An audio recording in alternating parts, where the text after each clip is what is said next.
I'm your host, Michael Callahan. This is Where We Go Next. And we live in a battery-powered world. From our cell phones to our cars, solar panels, and even our lawnmowers, more and more of what we use to power our lives are powered by batteries. And those batteries require a specific combination of minerals like lithium, cobalt, nickel, and copper that, if we are to keep up with ever-increasing demand, must be mined in quantities that can boggle the mind. But where do we procure these minerals and how? Do we mine them here in the US at the risk of disturbing natural habitats that have long been protected? Or do we outsource this work to countries like China, leaving our supply vulnerable to potential disruptions?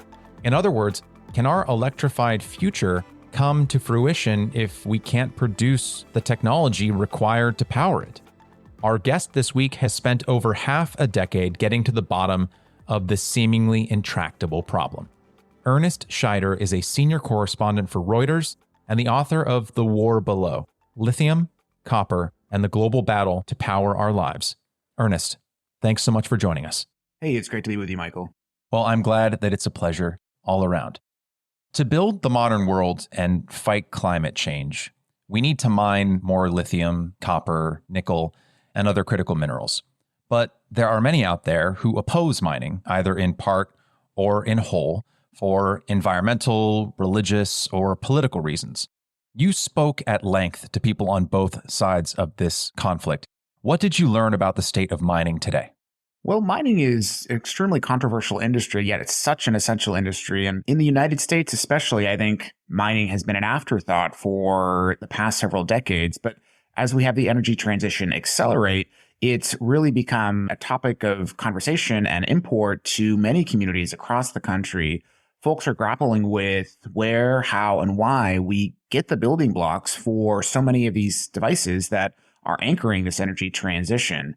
And I would say that's the main tension point here that I explored with the book is what are the choices we're willing to make if we want this energy transition? Because we're not having those discussion points now, and I believe we should be having those. Something you just said there, mining has been an afterthought for decades. Before you were covering this issue, you were looking at another area of energy when it comes to the United States. I believe it was shale. My question is, whether it's the recent CHIPS Act, where it feels like we're making up for lost time not having produced semiconductors here in the United States, or as you said, it seems like we haven't been really keeping our eye on the ball when it comes to mining critical materials for our industrialized and hopefully energy independent and climate change fighting future. I remember reading this article a few years ago during the height of the COVID pandemic, where it was talking about how we'd offshored so much of our industry across all different sectors of American society that we didn't even have the materials or even know-how to make something as simple as a prom dress at scale because we'd outsourced so much of it.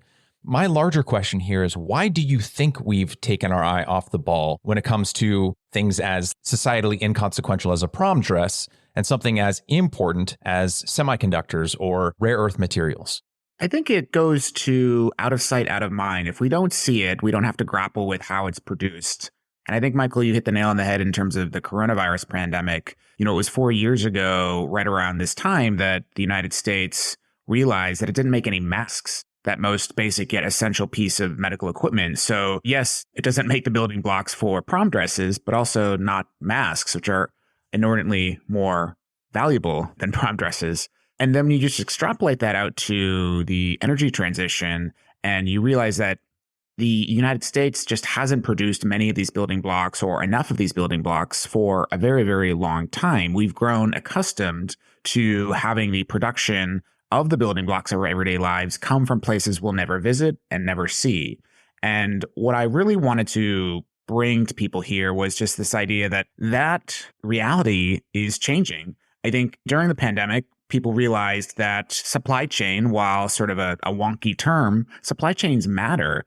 And we need to be thinking about how can we maybe increase domestic production or regional production for these critical minerals for not only security reasons, but also to help the climate. If the point of the energy transition is in part to help address climate change, well, then having lithium come out of the ground in, say, northern Chile, which is a major production region, then having it go across the Pacific Ocean to a processing facility in, say, China, where it's then turned into a type of lithium that can be used to make a cathode, which is part of a battery, and then shipped back across the Pacific Ocean, where it's put into an electric vehicle. I mean, that's twice across the giant body of water. And the carbon emissions alone from transportation are quite high.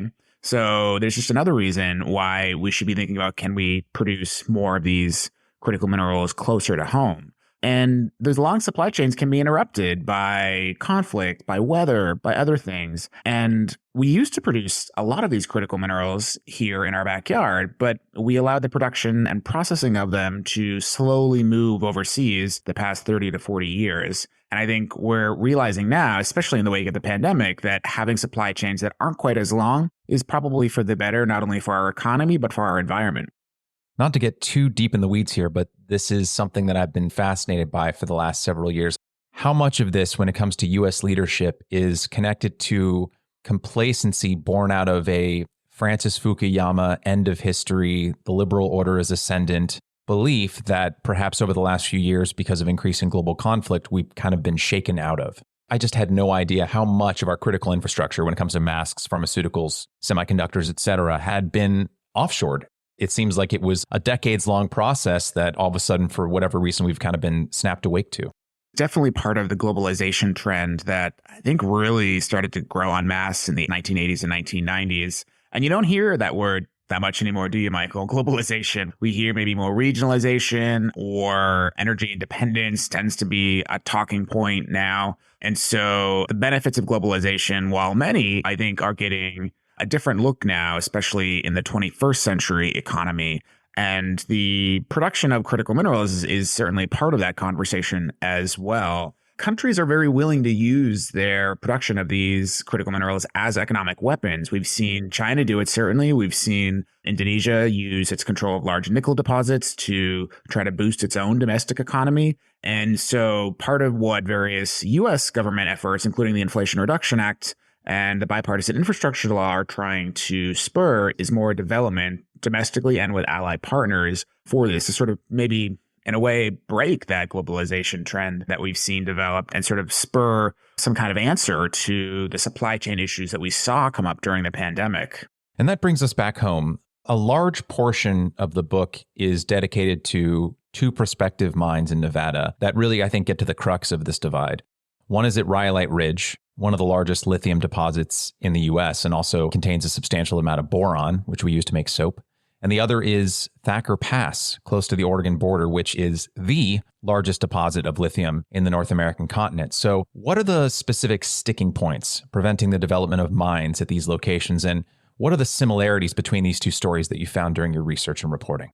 I found Rhyolite Ridge especially fascinating, and I used it as the narrative spine for The War Below because, to me, it presents such stark trade-offs on both sides, and because you have proponents on both sides that are very earnest and passionate about their causes. So the Rhyolite Ridge lithium deposit is about 200 miles north of Las Vegas. And as you mentioned, Michael, this is a giant deposit of lithium. It's intermingled with boron. And that's important because you essentially have two commodities that you can sell. And anytime you've got two products you can sell as opposed to one product, that's even better. So the developer is very keen on getting this project up and going.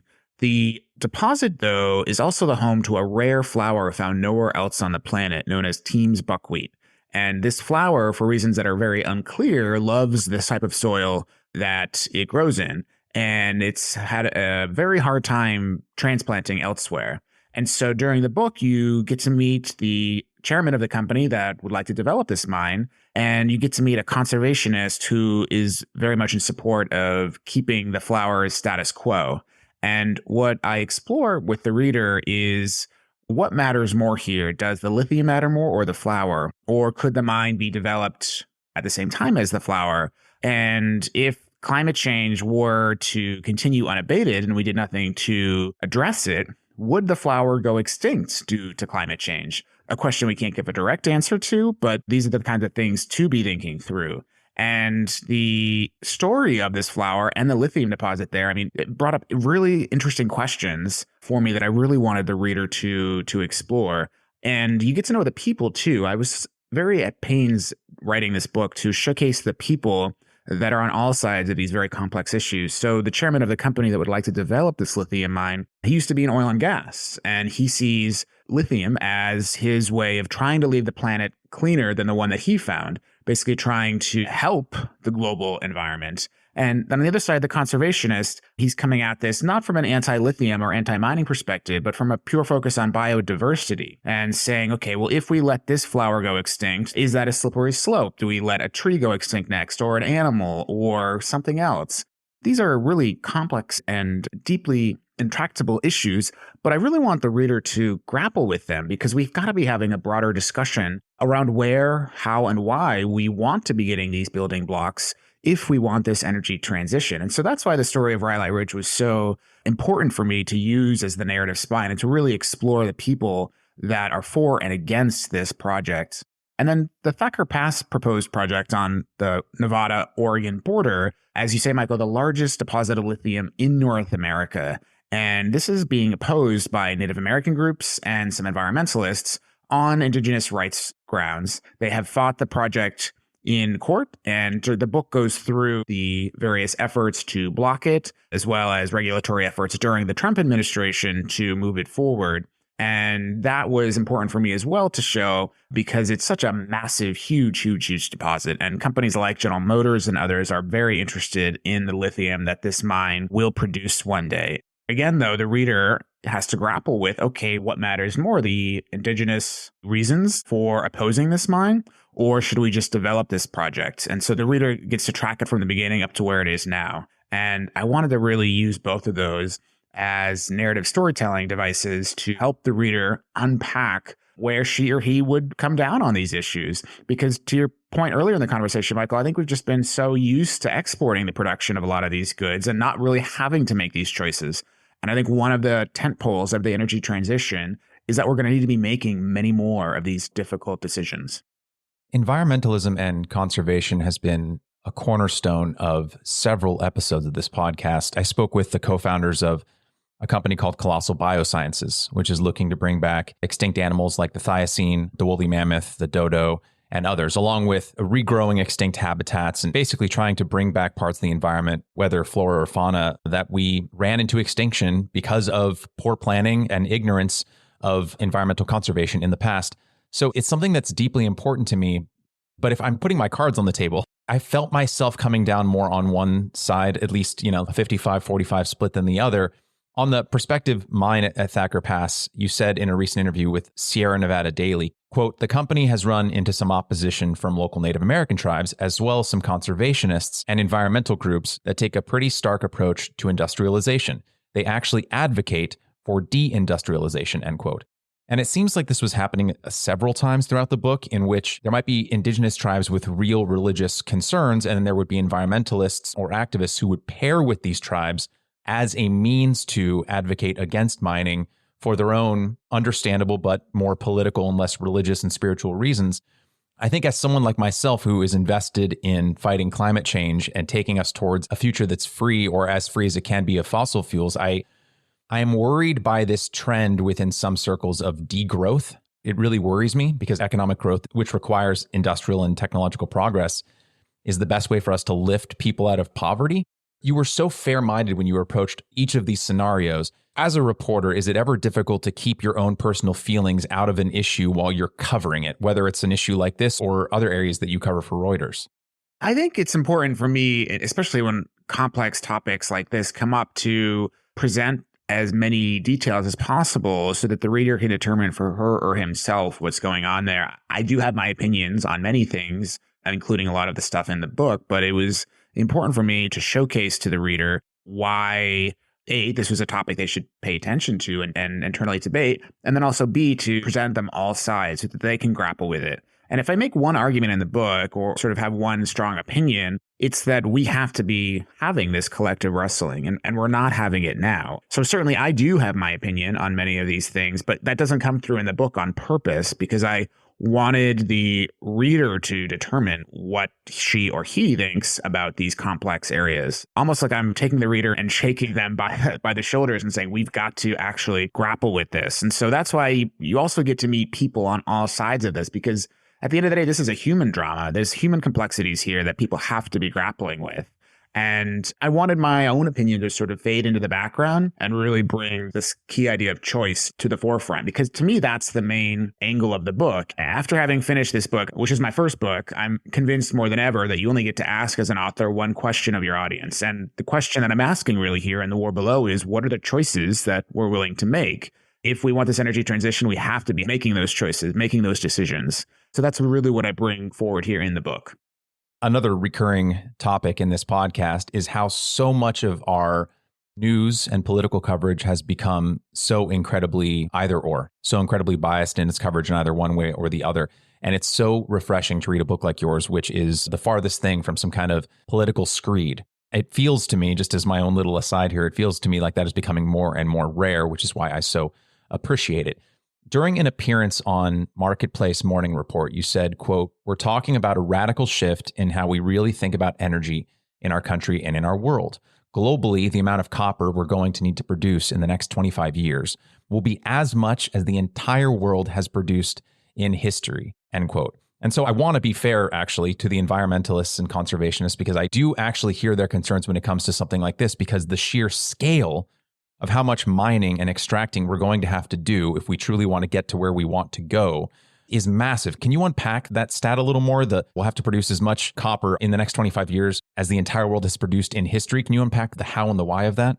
Sure. Just think about all of the electronic gadgets in your house right now, Michael. Your cell phone, the microphone that you're speaking into right now, the wires that go to the lights in your ceiling, your laptop, all of those are connected by copper wiring. And then you think about the electric vehicle industry. Now, electric vehicles use much more copper than an internal combustion engine. And then think about the charging network that's going to need to be built out. One of the main concerns holding back consumers right now from buying electric vehicles is range anxiety. People don't want to be stuck in the middle of nowhere if their battery dies. So you got to build out a broader charging network, and that's going to require a lot more copper wiring as well. Those are just 3 or 4 examples just there. And that requires just inordinate amounts of copper just to expand the prevalence of those devices. And so you just start to see the sheer need increase. And the copper industry is aware of this. They're very, very open about this. Copper prices in recent weeks have been on the upswing due to several factors, not the least of which is rising demand. And the need is obviously going to have to be sated by supply from somewhere. Now, copper, thankfully, can be recycled, unlike crude oil, which is burned off after it combusts in an engine. Even still, with the recycling, we are still going to need inordinate amounts of copper to meet this rising demand, as well as to address the Paris Climate Accords and the goals set forth by it and the member states that signed it. So just think about all of the electronic gadgets that you have in your house that you didn't have 20 years ago. And that's a great way to be thinking about the copper demand and the rising need for the red metal. As just one concrete example of our increased need for copper, from a 2023 Reuters article by My Win, quote, "EVs can use as much as 176 pounds of copper, which is 4 times the amount used in a typical combustion engine vehicle," end quote. And so, if we replace every sedan that is currently a combustion engine with an EV, that number starts adding up really fast. Correct. Yeah, exactly. And I have this chapter in the book that talks about leaf blowers, which might sound basic and innocuous, but a few years ago, I got a house and I had a backyard, and I was debating whether or not to get like a full fleet of lawn care equipment. I decided, because I was writing this book, to go all in and buy an electric lawnmower and an electric weed whacker and an electric leaf blower. And all of those are powered by lithium ion batteries that I plug them in and they charge. They're great. They're awesome. But it took me down the rabbit hole of, okay, well, where did the copper come from in this electric leaf blower? And I had no clue. I tried to figure out where it came from. And that just underscored to me the sourcing problem and the transparency problem on the production, but also the mere fact that I bought them when, if I had bought the same house 20 years ago, I would not have bought electric leaf blowers. That just shows me that my own personal consumption of copper has increased compared to what would have been 20 years ago. And that's just for some lowly household appliance. Now you just extrapolate it across all the other things across our economy that are going electric, solar panels, wind turbines, et cetera. They all need to be connected to battery power that requires more wiring. So your mind just sort of boggles when you think about all of these electronic pieces of equipment that we already are using and we're going to increasingly use more and more of. The scale of change from how we're doing things today to how we need to do them in order to transition to a much more battery and electronic centric society is massive. As a reference point, I found this stat interesting and mind-blowing. The Great Pyramid of Giza weighs approximately 5.7 million tons. There's this stat from the Wall Street Journal that says, quote, global mining today involves excavating and moving a quantity of rock each year equivalent to the tonnage of 7,000 Great Pyramids. Transition aspirations would require a tonnage north of 50,000 pyramids annually, end quote. For anyone who's doing a back of the napkin math there, that's 285 billion tons of rock every single year, according to that estimate. My question is, based on what you've learned, Ernest, are we prepared, whether it comes to our willingness to permit and build these mines and global coordination, domestic coordination, are we prepared as a society to actually achieve this? And then second, if I'm going to put my doomer glasses on for a sec, is it worth achieving? Maybe I watched too many Captain Planet cartoons as a kid, but I start trying to imagine the scale of mining that would be required to transition us to this future. And it seems really gigantic. Yeah. Well, I mean, those stats are huge, right? You just think about those numbers and your eyes just pop out of your head. Are we prepared to achieve this? Gosh, let's back up here. The world has agreed to move in that direction implicitly with the Paris Climate Accords. Now the question is, how do we get there? And there are certain ways to do it. We were mentioning deindustrialization earlier. That is certainly one way to do it. And the reason that I included the folks that support deindustrialization in the book is because it's not a fringe concept anymore. It's appearing on the front page of the New York Times. It's going elsewhere. It's getting traction in some circles, maybe not a majority traction, but it is increasingly part of the conversation. But let's just say that perhaps that is not a majority opinion, okay, which it is not. So then how do we address climate change and honor the goals of the Paris Climate Accords? Well, then that means we're going to have to reduce carbon emissions and increase the use of devices that don't emit carbon. And so that means increasingly going after devices that are powered by lithium-ion batteries. And that's going to need a whole host of rock to be moved, as the data points that you were just suggesting. So we are prepared to achieve this if we have a collective grappling with where we want to actually do this. Are we comfortable with mines in certain areas and not other areas? What are the standards by which we would allow mining? What do we expect of the mining industry? What do we expect of the mining industry's customers who sell us products? These are all the issues that we really have to be grappling with. Michael, you mentioned earlier in the conversation that in a previous life at Reuters, I covered the oil and gas industry, and I spent 2 years living in North Dakota, writing about fracking. Great experience, loved it. But I often found that people were very polarized when it came to oil and gas. They typically fell into one of two camps. Either they saw the economic and energy benefits to producing oil and natural gas, or they just were strongly opposed and thought it had a deleterious effect on the environment and host communities, etc. And people were pretty firmly entrenched in one or the other.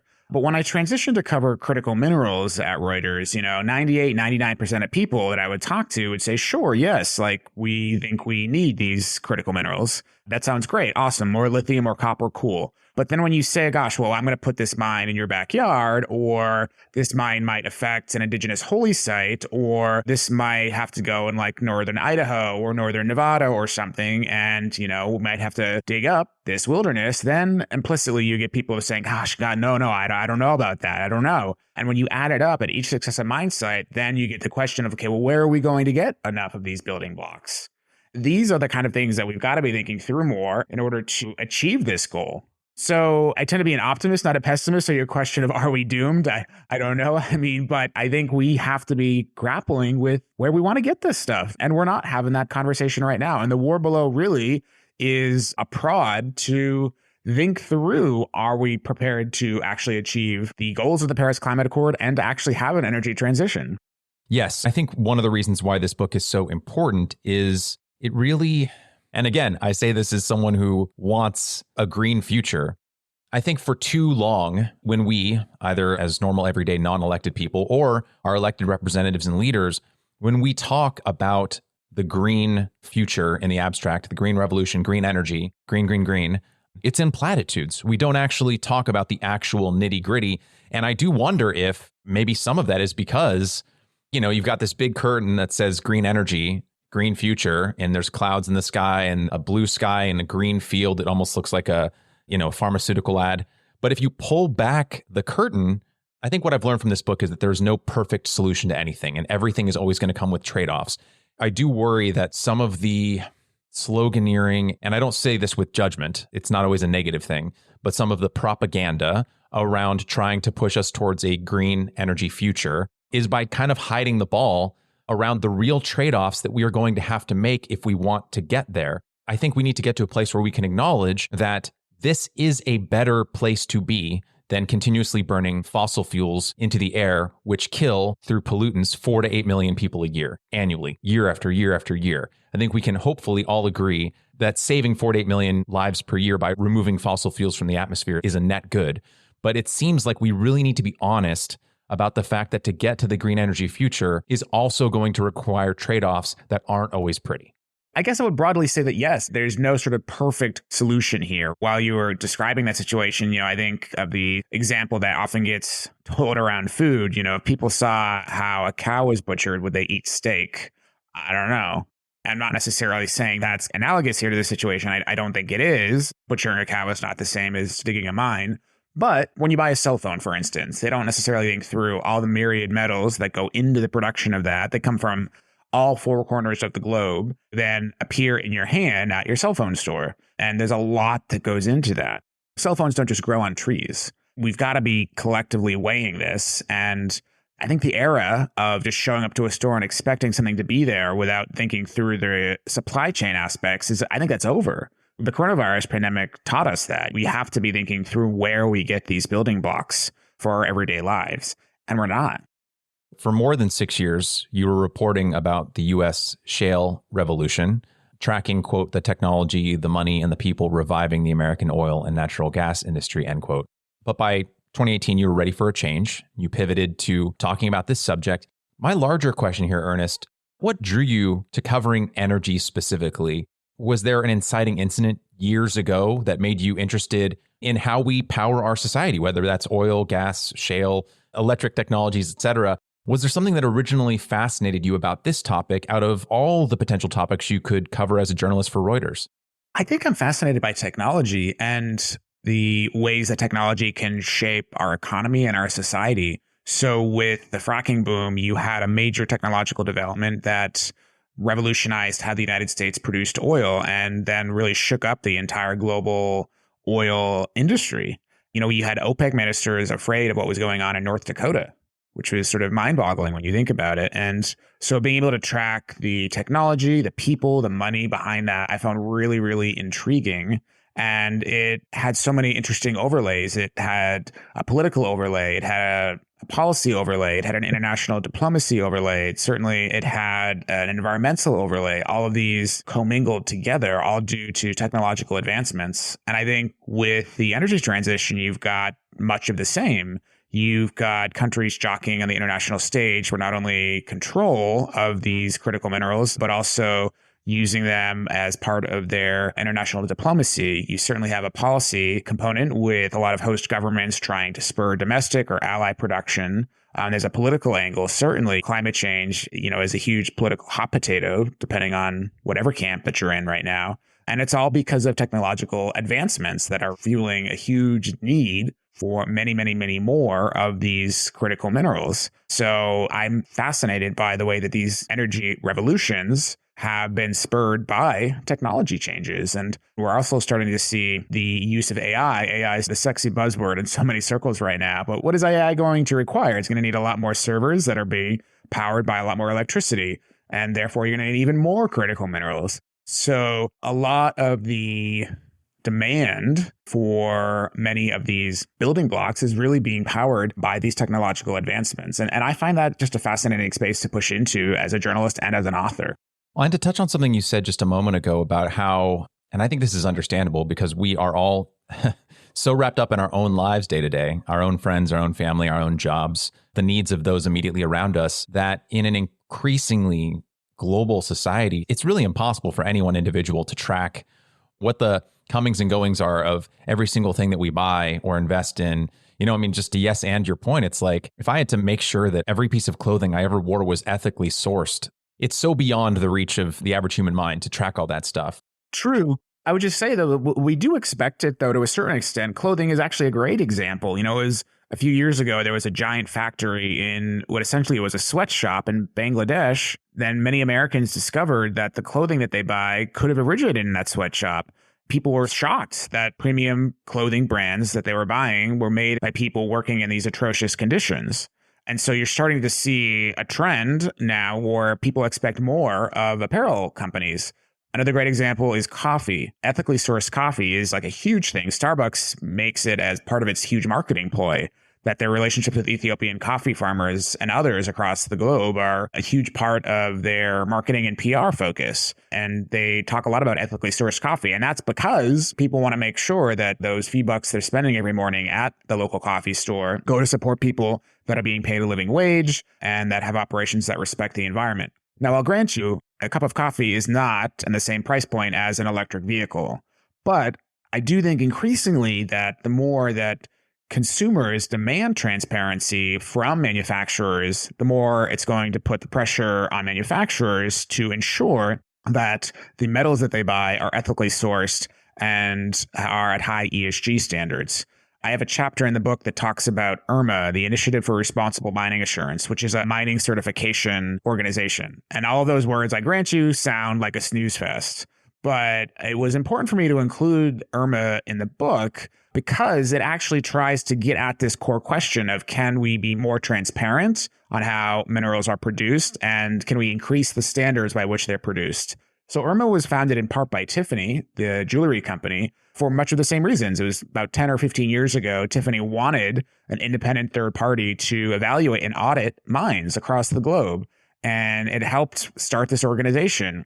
It took about 10 years for IRMA to get its legs underneath it. Part of that was because it had pretty auspicious aims. It got together in the same room mining companies, labor unions, indigenous groups, their customers, investors, and other organizations. And if it sounds like putting all those people in the same room would result in a fight, like that's kind of what I thought at the beginning. But actually, they stayed in the room and hashed it out for more than a decade on what are the best practices and best standards for mining. And are there ways that we want to allow mining to move forward? Because there was a broad realization that, yes, we need all these minerals, as we were discussing the demand data earlier. Okay, well, then what are the best ways to actually mine?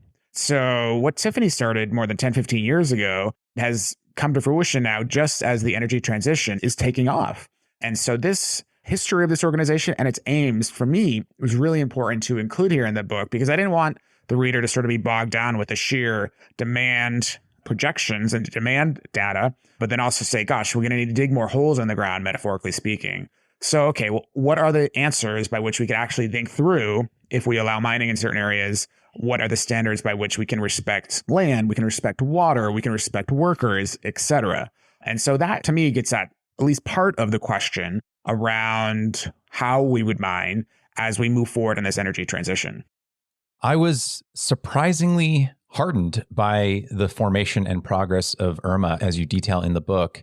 But I work in the entertainment industry, and my wife is in the Writers Guild. They recently had a 6-month strike that ended with a successful negotiation for better terms for their guild. My concern, though, is that in a global society, as a more concrete example, there are visual effects companies here in the United States, and they want to pay their workers a good living wage because they do really quality work that is fundamental for, the newest Marvel blockbuster or Dune Part 2. But my concern is that in a global community, with a company like IRMA existing, if IRMA's existence isn't tied to relatively quick and comparatively inexpensive permitting processes here in the United States for mines to be permitted, open, and begin operation, I worry that in the same way that a lot of these VFX jobs are being offshored to cheaper companies in places like India, China, Vietnam, just chasing the lowest possible dollar, trying to squeeze a budget for $1 million picture. My concern is that if we don't tie a organization like IRMA to cheaper, more efficient permitting processes here in the United States, that these mines are just going to be built elsewhere, and that something like IRMA might be rendered redundant if it's not paired with a more efficient and economical permitting process. Well, there's many people, Michael, that would agree with you that the United States has to improve its permitting process, both folks in the mining industry and in the conservation industry. On the federal level, the law that's governed hard rock mining for much of the United States has been around since 1872. That was mind blowing. Right? I mean, President Ulysses S. Grant signed it. It's 150 years ago. The law really has not changed a lot since then. And certainly the law did not envision an energy transition. The law did not envision cars, let alone an energy transition. The law was designed to spur development of the U.S. West at a time when it was sparsely populated. Now, the U.S. West is very well populated right now, and the law has some quirks that opponents argue should be updated. One of them is that companies that extract critical minerals from federal land do not have to pay the U.S. federal government royalties. Now, companies that take oil out of federal land do have to pay royalties. So I can tell you oil companies would kill for that kind of perk that's being shared with mining companies right now. That's just sort of two examples around the current permitting regime for mines in the United States. And many have argued that it should be updated for the 21st century and for the energy transition. To your broader question, though, about would mining companies move elsewhere? I mean, that gets to the broader question of, okay, are there supplies elsewhere that could be developed? We do know that there are large supplies of critical minerals within the United States' own borders.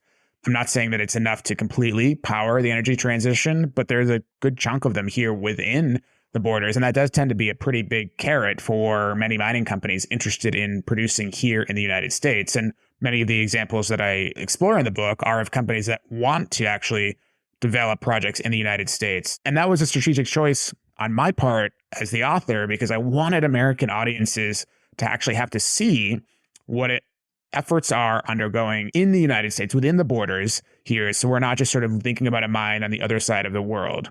Yes. I spoke with Ashley Vance last year about his book, When the Heavens Went on Sale, which is about upstart rocket companies looking to revolutionize how we get to space. It's a great book. I am biased, but I do agree with you. It is an excellent book. What I loved about his book and yours is that although they're both at their hearts about very technological and sometimes very deep and to the average reader obtuse subjects, they're very human-centered, which I really appreciate.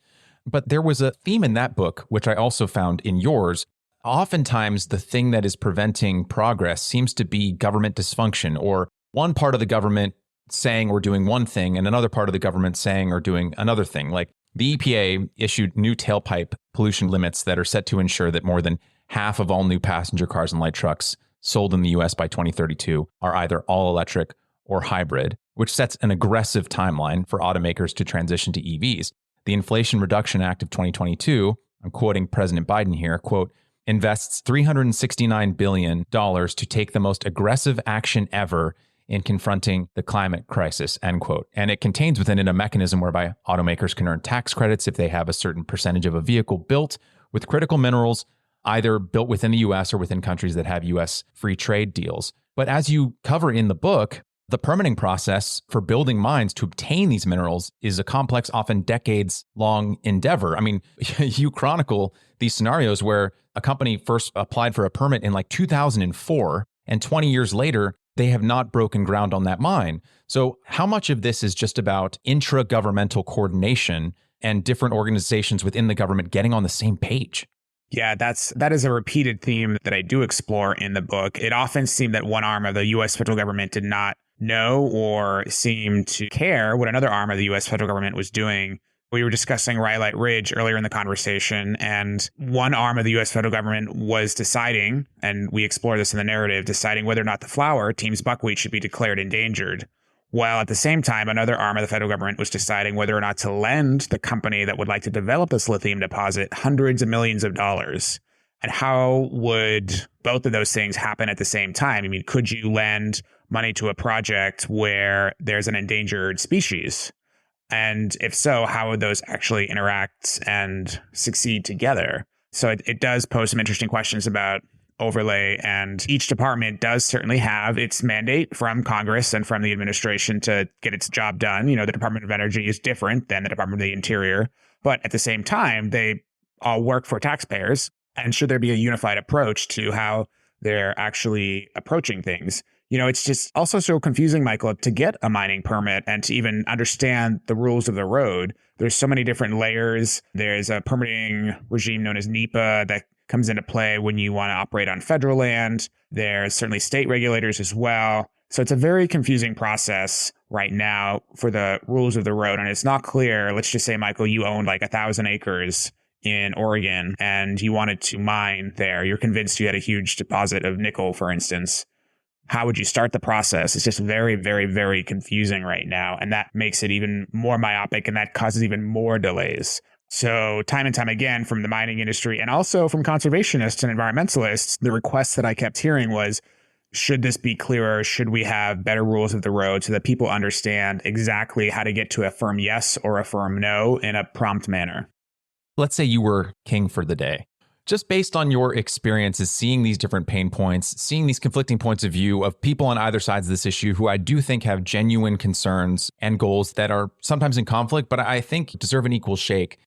If we were to try and find a middle path forward that would allow us to reach the future that you and I both want, Ernest, whether it's simplifying the permitting process or strengthening the power of an organization like IRMA, do you have a few prescriptions that you would like to see that you think would help people on all sides of this issue and also push us forward? I think we have to have a better appreciation for what mining does. It's not really taught anymore in American universities. Very few actually have mining engineering programs. And the few that are left, they're clamoring for students. So you don't really have a broad appreciation or even an understanding of how much of what we touch every single day either comes out of a mine or a farm. And so I think it just starts with helping people better understand what mining does for our global economy and how it powers so much of our everyday lives. And I think that will go a long way to help powering this conversation around choice that we've been talking about. When people understand it, when they're armed with facts and data, they're able to have the collective wrestling with themselves around this and then also demand it of the companies from which they buy products, but more importantly, the policymakers and politicians that set the laws that are out there. And having more people know, for instance, that the law that's governed mining in the United States has been around since 1872, that's a gargantuan and mind-boggling statistic. And so when people know more about that, they can be more informed during this debate and understand just exactly where we need to be going by part of that discussion. And the book really aims to help be part of the sparking of that discussion because it explains the complexity of mining, but I hope in a way that is accessible and informative for the reader to make up for her or himself their mind about this. So I think we just need to have better education and understanding about mining and the mining industry. And then we can go from there around, are there some places too special to mine? If we allow mining in certain places, what are the standards by which we would allow it? And really to grapple with those complexities. Back in 2021, I had on Dr. Monica Gandhi. She's a professor of medicine and associate division chief of the Division of HIV, Infectious Diseases, and Global Medicine at UCSF to talk about mRNA vaccines, because there seemed to be a lot of misinformation around vaccines at that time. And it seems to me from my discussion with you, Monica, and others across a wide variety of really important, critical, and usually scientific subjects, is that there seems to be a lot of bad communication around the most critical subjects and topics facing us today. It doesn't seem to even really be a knowledge problem because there are so many people who are knowledgeable about these issues out there, but rather a communication problem. Either people have done a poor job communicating the importance and details of these topics, or the people who are most and best equipped to discuss these topics aren't getting the bullhorn that they need. And I think you're touching on something really important. For me, it gets back to my initial goal with the book here. And I wanted to try as best I could to showcase the people and the issues across all of these proposed mines in the United States and elsewhere so that the reader can actually grapple with it. And what do I mean by that? I mean that I didn't want my opinion to come through here. I wanted to have the reader really determine for themselves what they valued. And I think that certainly was a strategic choice on my part, but it also helped to remove some of the noise around this very complex area and to say, hey, you need to be grappling with this. And you may know a lot of this stuff out there. Here's some stuff you may not know. And here's why it's important to grapple with this even further. And so my main argument being, you've got to have this discussion point. I think it allows the reader to focus on the stickiness, the complexity, and to further grapple with that. And that's why that was a conscious choice in the writing on my part. Throughout the book, you traveled a lot, from the world's largest copper mine in Chile to the salt flats of Bolivia, and as we've discussed, the arid desert of Nevada, just to name a few locations. Was there any location or any peoples that you talked with, learned more about, reported on that left a deeply lasting impression on you, perhaps more so than other places? I mean, I just can't even imagine going hundreds of feet underground into some of these mines and just the kind of impression that I would get. Or with talking with these indigenous tribes or people who are fifth, sixth generation living on this land that is such a part of their lives for so long, and then have to grapple with questions like these about potentially altering the face of their environment forever. Was there one thing that has stuck in your mind since you finished this book? Yeah, I would say chapter 2 for me was a really fascinating and eye-opening reporting journey. This is a chapter that focuses on the Resolution Copper Project about an hour east of Phoenix in Arizona. And there's this massive underground deposit of copper that Rio Tinto and BHP, two of the world's largest mining companies, would like to develop. And the project has gone through a bit of a hot potato back and forth for many, many, many years through many U.S. presidential administrations and many Congresses. And the stereotype from the outside is that you might have mining company on one side and their opponents on the other. And the main opponents here are the San Carlos Apache people, who are very much defending this land, which is part of their ancestral homeland. And the mine, if developed, would cause a giant crater that would basically swallow the surface land where many San Carlos Apache hold religious ceremonies. And so from the outside, it might seem that there's just sort of one side versus another. But there's actually multiple sides here, as you recently discover in many chapters actually in the book, that things are not just typically one side versus another. Here we've got the mining company versus the indigenous community, but then also you've got the local town that wants the mine open due to economic reasons. This is a town that has an average income of, I think, about 25,000 US dollars a year.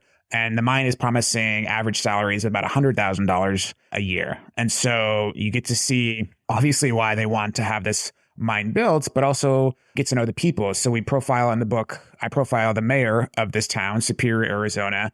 And you would think, based on what I just told you, that she would acquiesce to whatever the mining industry wanted, but she doesn't. She's a pretty strong defender of not only her town's economics, but also its way of life and its own finances. So she actually demands that the mining industry cough up more money for basic services like fire and police, etc. So for me, that was such a fascinating chapter to write and to report, because you got to see the many complexities on all sides here. It's not just one side versus another. There's multiple angles and multiple sides and multiple groups of people that are part of this really complex situation. And that's just magnified when you think about all the other projects across the world that have very much the similar boat.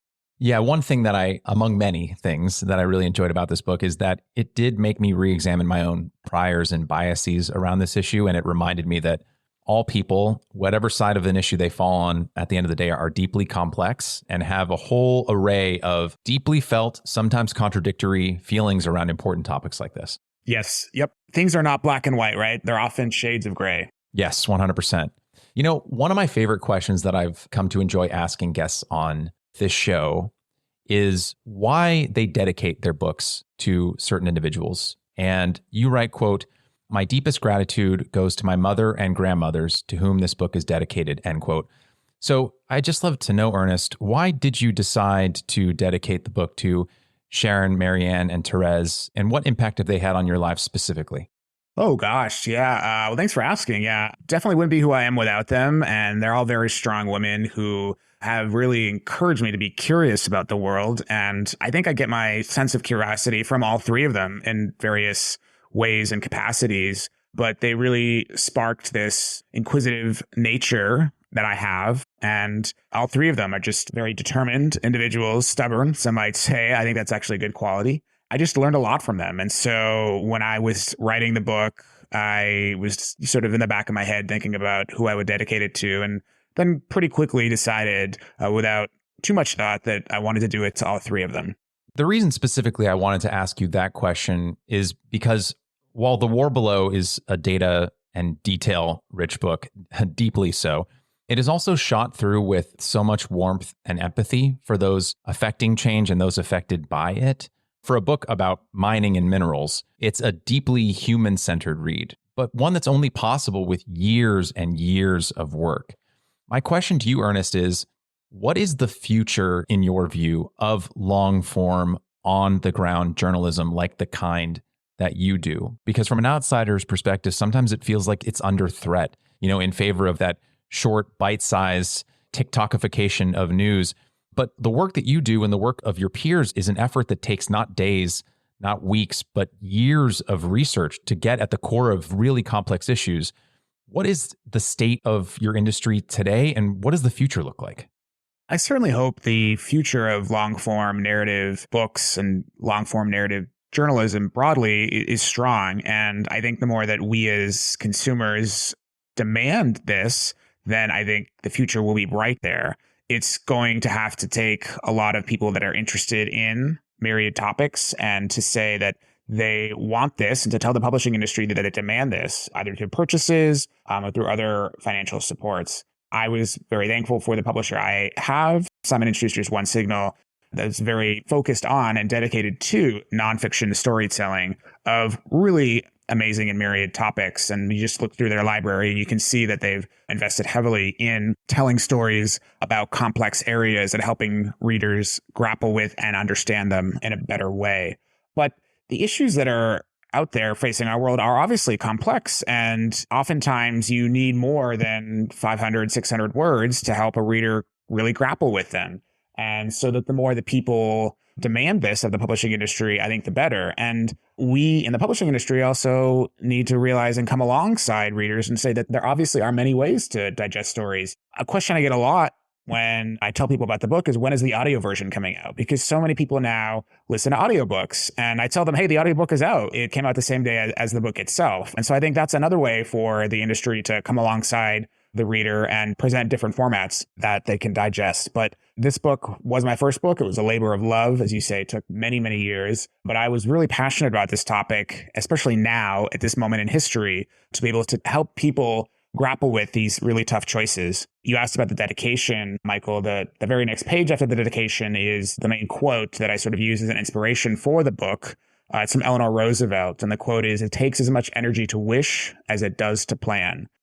And for me, that was a theme or a North Star, if you will, that I really wanted to guide me as I was doing the writing. Because if we want this energy transition, we have to be wrestling with it. And that permeates the entire book here. And to be able to tell that story in a long form, such as a book, was an opportunity for which I'm very thankful and really encouraged that people are really grappling onto it and beginning this broad conversation.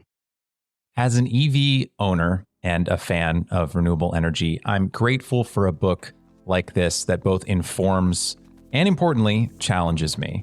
It's been a pleasure becoming more familiar with your work, Ernest, and I deeply appreciate the sheer amount of it that is required to write The War Below. So thank you so much for your reporting, and thank you today for your time. Hey, Michael, it's great to be with you and the entire Where We Go Next audience.